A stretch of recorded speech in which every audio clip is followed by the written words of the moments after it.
Балақай, сәлем. Бүгін біз сенімен р дыбысымен танысамыз. Бір күні Барбос деген ит болыпты. Ол үнемі байлауда тұрады екен. Оның қожайындары оған жақсы қарайды екен. Неше түрлі тамақ береді екен.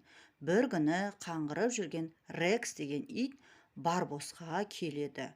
Барбосқа келіп, алдындағы сүйегін көріп қояды да, оны қызықтыра бастайды. Барбос, сен білесің ба осы? Ана жақта көп иттер бар ғой.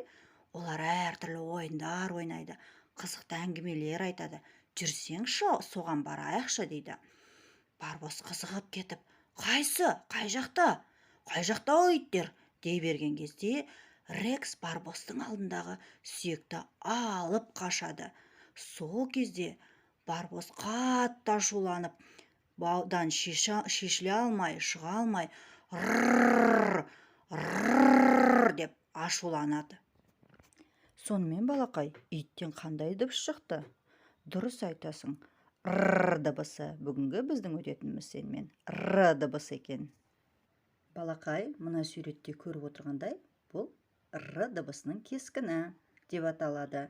Р дыбысын айту үшін біз аузымызды ашамыз, тістерімізді ашық күйінде қалтырып, тілімізді жалпақ қылып ұстап, жоғарғы таңдайға көтереміз.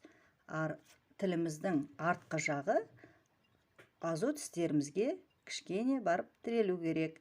Ал алдыңғы жағы болса, жоғарғы тістің арт жағында, өзің қолыңмен ұстап байқасаң, бұдырлар бар. Сол бұдырларға барып тиіп, дірілдеу керек. Кәне, жасап көрейік.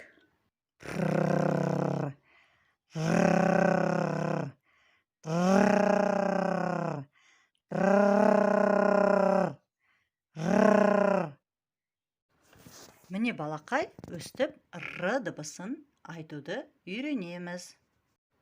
Ал енді балақай, мына суретте көріп отырғандай, машина оталған кезде қандай дыбыс шығады? Өзің айтып көрші. Жарайсың балақай. Жарайсың балақай. Сен бүгін р дыбысын қалай дұрыс айту керек екенін үйреніп бастадың. Келесі сабақта кездескенше сау бол.